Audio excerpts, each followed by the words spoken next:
Hello हमारे प्यारे भाई बहनों, आशा करते हैं आप सब ठीक होंगे, मन लगा के अपने एग्ज़ाम की तैयारी कर रहे होंगे। तो ये एसएसटी के प्रीवियस ईयर के क्वेश्चन हैं, तो चलिए हम स्टार्ट करते हैं। सेल के बारे में दिए गए कथनों पर विचार कीजिए। तो ऑप्शन हमारा ए भी सही है। पृथ्वी की प्रॉपर्टी बनाने वाले खनिज पदार्थ के किसी भी प्राकृतिक पिंड को सेल कहते हैं। और ये भी बी भी सही है। आग्नेय सेल मैग्मा से बनती हैं। तो ये हमारा ए और बी सही था। तो इसकी व्याख्या करते हैं। पृथ्वी की प्रॉपर्टी बनाने वाले खनिज पदार्थ के किसी भी प्राकृतिक पिंड को सेल कहते हैं। द्रवित मैग्मा ठंडा होकर ठोस हो जाता है। इस प्रकार बने सेल को आग्नेय सेल कहते हैं। इन्हें प्राथमिक सेल भी कहते हैं। और दक्कन का पठार ग्रेनाइट से नहीं बल्कि बेसाल्ट सेलों से बना है। इस प्रकार कथन ए तथा बी सही है, जबकि सी गलत है। मुख्य रूप से सेल 3 प्रकार की होती है: आग्नेय सेल, अवसादी सेल और कायांतरित सेल। नेक्स्ट क्वेश्चन है आतपन प्रभावित होता है। तो आतपन प्रभावित होता है बादलों द्वारा, अक्षांश द्वारा, जलवाष्प व धूल कणों द्वारा। तो ऑप्शन ए, बी और सी सही है। तो इसकी व्याख्या करते हैं। आतपन को प्रभावित करने वाले कारक निम्न है: बादलों द्वारा, अक्षांश द्वारा और जलवाष्प व धूल कणों द्वारा। आतपन एक महत्वपूर्ण कारक है जो तापमान के वितरण को प्रभावित करता है। सूर्य से आने वाली वह ऊर्जा जिसे पृथ्वी रोक लेती है आतपन कहलाती है। तो आतपन किसे कहते हैं? जो सूर्य से आने वाली वह ऊर्जा जिसे पृथ्वी रोक लेती है उसे आतपन कहते हैं। आतपन यानी सूर्यतप की मात्रा भूमध्य रेखा से ध्रुवों को घटती है, इसलिए तापमान उसी प्रकार घटता जाता है। नोट: तापमान को मापने की मानक इकाई डिग्री सेल्सियस है। इसका आविष्कार एंडर्स सेलियस ने किया था। नेक्स्ट क्वेश्चन है निम्नलिखित कथनों पर व्यापारिक पवनों के संदर्भ में विचार कीजिए तथा सही विकल्प का चुनाव कीजिए। तो ऑप्शन सी सही है। व्यापारिक पवनें पूर्व से पश्चिम की ओर चलती हैं। नेक्स्ट इसी व्याख्या कर लेते हैं। व्यापारिक पवनें पूर्व से पश्चिम की ओर चलती हैं। दक्षिण अक्षांश के क्षेत्रों अर्थात उपोष्ण उच्च वायुदाब कटिबंधों से भूमध्य रेखीय निम्न वायुदाब कटिबंध की ओर दोनों गोलार्धों में वर्ष भर निरंतर प्रवाहित होने वाले पवन को व्यापारिक पवनें कहते हैं। ये पवन वर्ष भर एक ही दिशा में निरंतर बहती रहती है। इन्हें अंग्रेजी में ट्रेंड विंड्स कहते हैं। यहाँ ट्रेंड शब्द जर्मन भाषा से लिया गया है, जिसका शब्द निर्दिष्ट पथ या मार्ग से है। इस कारण यह वर्ष एक ही दिशा में बहती है। नेक्स्ट क्वेश्चन है दिए गए कथन ए तथा कारण आर को पढ़िए तथा सही विकल्प का चुनाव कीजिए। Option A, Ganga Brahmaputra basin के पर्वतीय क्षेत्र में कम लोग रहते हैं, ये सही है।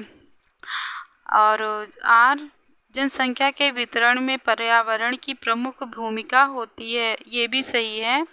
तो ए और आर दोनों ही सही हैं और आर एक ही सही व्याख्या करता है। इसकी हम व्याख्या कर लेते हैं।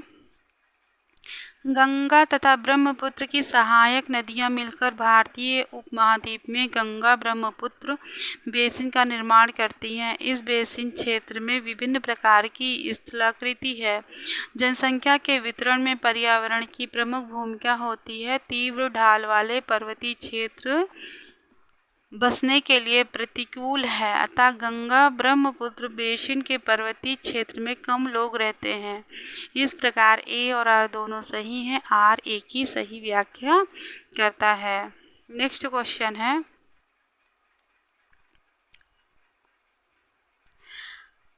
कथन ए, बी और सी पर विचार करें और सही उत्तर का चयन कीजिए।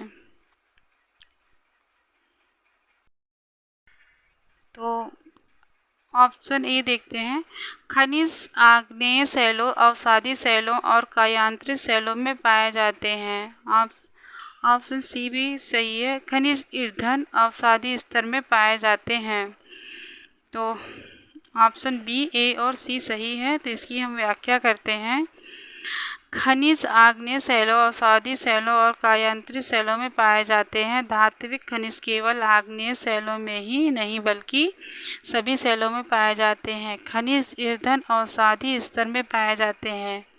इस प्रकार कथन ए और सी सही है। खनिज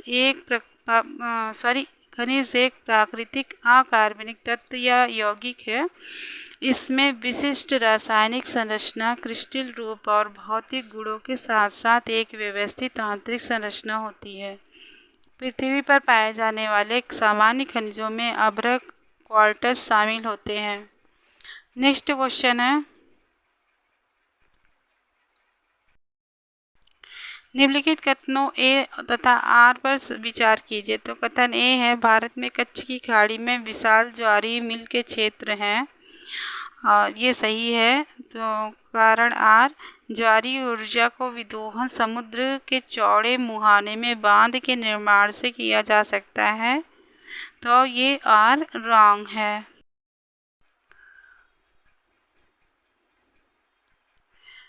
ऑप्शन सी इसमें सही है। ए सही है लेकिन आर गलत है। तो इसकी व्याख्या करते हैं। भारत में खंबात की खाड़ी, कच्छ की खाड़ी तथा पश्चिमी तट पर गुजरात में और पश्चिम बंगाल में सुंदर ज्वारीय वन क्षेत्र मिलते हैं और महासागरीय तरंगों का प्रयोग विद्युत उत्पादन के लिए किया जा सकता है। संगरी खाड़ी के आर पार न कि चौड़े मुहाने बाढ़ द्वारा बनाकर बांध बनाए जाते हैं। उच्च ज्वार में इस संकरी खाड़ी नुमा प्रवेश द्वार से पानी भीतर भर जाता है और द्वार बंद होने पर बांध में ही रह जाता है। बाढ़ द्वार के बाहर ज्वार उतरने पर बांध के पानी को इसी रास्ते पाइप द्वारा समुद्र की तरफ बहाया जाता है, जो इसे ऊर्जा उत्पादक टरबाइन की ओर ले जाता है।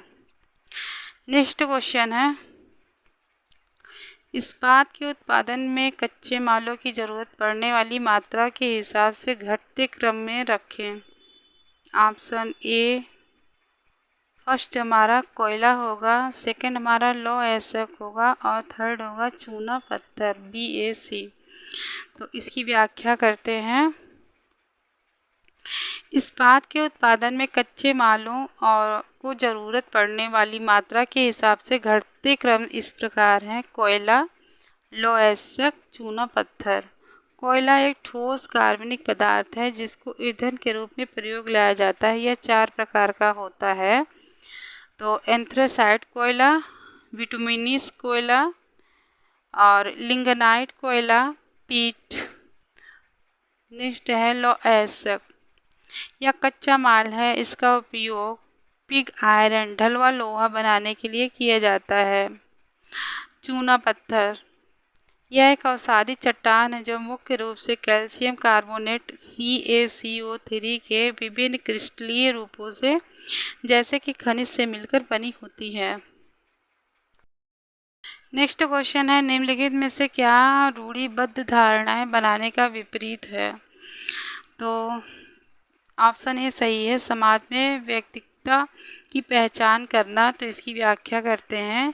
समाज में व्यक्तिगता की पहचान करना रूढ़िबद्ध धारणा बनाने के विपरीत है। रूढ़िबद्धता से अभिप्राय समाज में व्याप्त विभिन्न सामाजिक क्रियाएं एवं कुरीतियों से हैं, जो एक पीढ़ी से दूसरी पीढ़ी में अपने मूल रूप से स्थानांतरित होती रहती है।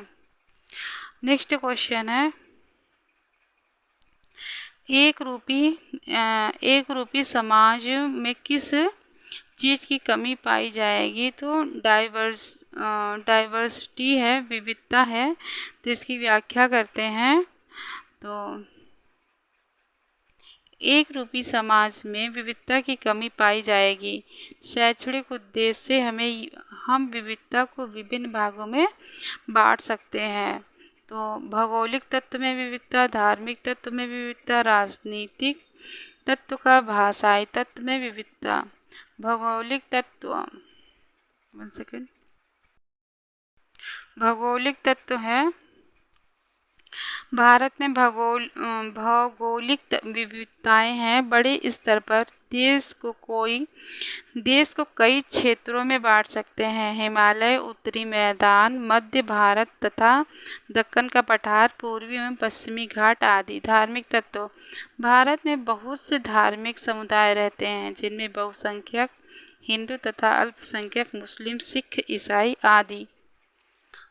नेक्स्ट क्वेश्चन है, विकास खंड स्तर की पंचायत को डैश कहते हैं? तो जनपद पंचायत कहते हैं। विकास खंड स्तर की पंचायत को जनपद पंचायत कहते हैं। तो इसकी व्याख्या कर देखते हैं। विकास खंड स्तर की पंचायत को जनपद पंचायत कहते हैं। जनपद पंचायत का अर्थ तालुका स्तर पर स्थानीय स्वशासी निकाय कराधान उद्देश्यों के लिए एक प्रशासनिक जिला, जिसमें आमतौर पर कई गांव शामिल होते हैं। जनपद पंचायत संगठन के कार्य भी विभिन्न होते हैं। यह एक ब्लॉक में पंचायतों की सभी गतिविधियों का समन्वय करता है। यह समिति कई विकास कार्यक्रमों को बढ़ावा देते हैं। अलग अलग राज्यों में इन्हें गतिविधियों का समन्वय करता है। यह समिति कई विकास कार्यक्रमों को बढ़ाता है। और नोट में दिया गया है, अलग अलग राज्यों में इन्हें अलग अलग नाम दिया गया है। तो नेक्स्ट क्वेश्चन है, अमेरिका में महिलाओं को मतदान का अधिकार 1920 में प्राप्त हुआ। दिए गए कथन के संदर्भ में निम्नलिखित में से कौन सा वाक्य सही नहीं माना गया है? तो सही नहीं माना गया है। यहाँ पे ऑप्शन ए है, 1920 से पहले तक महिलाओं को पुरुषों के समान माना जाता था। इसकी व्याख्या करते हैं। अमेरिका में महिलाओं को मतदान का अधिकार 1920 में प्राप्त हुआ और 1920 से पहले महिलाओं को पुरुषों के समान नहीं माना जाता था। इस प्रकार विकल्प ए सही नहीं है, जबकि 1920 से पहले पुरुषों और महिलाओं को राजनीतिक अधिकारों में समानता नहीं दी गई थी। 1920 से पहले अमेरिका में सार्वभौमिक मताधिकार नहीं था और अमेरिका में महिला मताधिकार एक 20वीं शताब्दी की घटना है। इस प्रकार ए को छोड़कर बाकी सभी सही हैं। 1917 में न्यूयॉर्क शहर में महिलाओं ने मताधिकार के लिए अपने अधिकारों की मांग की थी। नेक्स्ट क्वेश्चन है, पक्की दुकानों की तुलना में साप्ताहिक बाजारों में बहुत सी चीज़ें सस्ते दामों पर क्यों मिल जाती हैं? तो ऑप्शन ए, साप्ताहिक बाजारों में व्यापारियों को कर्मचारी नहीं भर्ती करने पड़ते हैं, ये सही है। दूसरा बी ऑप्शन, साप्ताहिक बाजारों में व्यापारियों को कड़ी प्रतियोगिता का सामना करना पड़ता है, ऑप्शन बी भी सही है। यहाँ पे ऑप्शन सी सही है, इसमें ए और बी सही है। तो इसी व्याख्या करते हैं। पक्की दुकानों की तुलना में साप्ताहिक बाजारों में बहुत सी चीज़ें सस्ते दामों पर मिलती है। इसका प्रमुख कारण इस प्रकार है। पहला, साप्ताहिक बाजारों में व्यापारियों को कर्मचारी नहीं रखने पड़ते हैं। दूसरा, साप्ताहिक बाजारों में व्यापारियों को कड़ी प्रतियोगिता का सामना करना पड़ता है। इस कारण चीज़ें सस्ती मिल जाती हैं। वह बाजार जो सप्ताह में किसी निश्चित दिन लगती है, इसे साप्ताहिक बाजार कहते हैं। इस साप्ताहिक बाजार में पक्की दुकानें नहीं होती हैं। व्यापारी दिन में दुकान लगाते हैं और शाम को सामान समेट कर चले जाते हैं। तो नेक्स्ट क्वेश्चन है, 1990 के दशक में मध्य प्रदेश में तवा मत्स्य संघ द्वारा संचालित संघर्ष निम्नलिखित में से किस अधिकार को सुनिश्चित करने के लिए चलाया गया था? तो ऑप्शन ए सही है, जीविका का अधिकार। तो नेक्स्ट क्वेश्चन है, 1990 के दशक में मध्य प्रदेश में तवा मत्स्य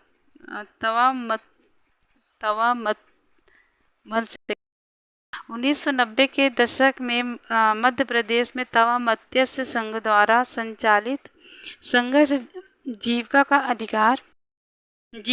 अधिकार को सुनिश्चित करने के लिए चलाया गया था। नवगठित तवा मत्स्य संघ TMS ने सरकार से मांग की कि लोगों के जीवन निर्वाह के लिए बांध में मछलियां पकड़ने के काम को जारी रखने की अनुमति दी जाए। यह मांग करते हुए चक्का जाम शुरू किया। उनके प्रतिरोध को देखकर सरकार ने पूरे मामले की समीक्षा के लिए एक समिति गठित की। समिति ने गांव वालों के जीवन यापन के लिए उनको मछली पकड़ने का अधिकार देने की अनुशंसा की। नेक्स्ट क्वेश्चन है, राज्यसभा के अधिकांश सदस्यों का चुनाव किया जाता है। तो ऑप्शन डी सही होगा, विभिन्न राज्यों की विधानसभाओं के निर्वाचित सदस्यों द्वारा। तो इसकी व्याख्या कर लेते हैं। राज्यसभा के अधिकांश सदस्यों का चुनाव विभिन्न राज्यों के विधानसभाओं के निर्वाचित सदस्यों द्वारा किया जाता है। नियमों के अनुसार केवल राज्य विधानसभा के निर्वाचित सदस्य ही राज्यसभा चुनाव में मतदान कर सकते हैं। इनके सदस्यों का कार्यकाल 6 वर्ष का होता है। उल्लेखनीय है कि राज्यसभा एक निरंतर चलने वाली संस्था है, यानी एक स्थायी संस्था है और इसका विघटन नहीं होता, किंतु इसके 1/3 सदस्य प्रत्येक दूसरे वर्ष सेवानिवृत्त होते हैं। इसके अतिरिक्त इस्तीफे, मृत्यु या अयोग्यता के कारण उत्पन्न होने वाली रिक्तियों को उपचुनावों के माध्यम से भरा जाता है। नेक्स्ट क्वेश्चन है, प्रतिवर्ष अंतर्राष्ट्रीय महिला दिवस मनाए जाने की तिथि क्या है? तो प्रतिवर्ष अंतर्राष्ट्रीय महिला दिवस मनाए जाने की तिथि 8 मार्च की है। तो प्रतिवर्ष इसी व्याख्या करते हैं। प्रतिवर्ष अंतर्राष्ट्रीय महिला दिवस मनाए जाने की तिथि 8 मार्च है। इसमें शामिल है महिलाओं की उपलब्धियों का जश्न, महिलाओं की समानता के बारे में जागरूकता बढ़ाना, त्वरित लैंगिक समानता के लिए निर्णय, महिलाओं के लिए अनुदान की व्यवस्था। नोट, हाल में ही अंतर्राष्ट्रीय महिला दिवस के अवसर पर ग्रुप कैप्टन शालिजा धामी का चयन पश्चिमी क्षेत्र पाकिस्तान का सामना करने वाली में एक फ्रंट लाइन लड़ाकू इकाई की कमान संभालने के लिए किया गया है। नेक्स्ट क्वेश्चन है, निम्न कथनों ए तथा आर पर विचार कीजिए। तो भारत के संविधान के अनुच्छेद 21 के तहत पानी के अधिकार को जीवन के अधिकार का हिस्सा माना गया। कौन से अनुच्छेद 21 के तहत? प्रत्येक व्यक्ति की पानी तक सार्वजनिक पहुंच होनी चाहिए, ये भी सही है और ऑप्शन ए सही है। इसमें ए और आर दोनों सही हैं और आर एक ही सही व्याख्या करता है। तो इसकी व्याख्या करते हैं। भारत के संविधान के अनुच्छेद 21 के तहत पानी के अधिकार के जीवन के अधिकार का हिस्सा माना गया है। इसका आशय यह है कि प्रत्येक व्यक्ति की पानी तक सार्वजनिक पहुंच होनी चाहिए। अनुच्छेद 21 कहता है, कानून द्वारा स्थापित प्रक्रिया के अलावा किसी भी व्यक्ति को उसके जीवन या व्यक्तिगत स्वतंत्रता से वंचित नहीं किया जाएगा। यह अधिकार नागरिकों और गैर नागरिकों दोनों के लिए है।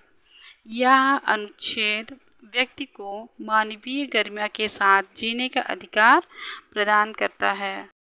नेक्स्ट क्वेश्चन है, निम्नलिखित में से कौन सा संवैधानिक प्रावधान राधा को मध्य प्रदेश से दिल्ली आकर काम करने के समर्थ बनाता है? तो इसमें होगा हमारा ऑप्शन ए सही, मौलिक अधिकार। तो भारतीय संविधान के इसकी व्याख्या करते हैं। भारतीय संविधान के अंतर्गत भारतीयों को सुख में 7 मौलिक अधिकारों की गारंटी प्रदान की गई थी। बाद में 44वें संविधान संशोधन द्वारा संपत्ति के अधिकार को इन अधिकारों की सूची से हटा देने के बाद 6 मौलिक अधिकार रह गए। स्वतंत्रता का अधिकार अनुच्छेद 19 से 22 में बोलने और अभिव्यक्ति की स्वतंत्रता का अधिकार प्रदान करता है, जिसमें पूरे भारत में स्वतंत्र रूप से घूमने, भारत के किसी भी हिस्से में निवास करने और बसने, किसी भी व्यापार या व्यवसाय को करने का अधिकार प्राप्त करने का अधिकार देता है। इस प्रकार मौलिक अधिकार प्रावधान द्वारा राधा को मध्य प्रदेश से दिल्ली आकर काम करने के समर्थ बनाता है। तो आज का वीडियो हम यहीं पे समाप्त करते हैं। मिलते हैं आपसे नेक्स्ट वीडियो में, तब तक के लिए धन्यवाद।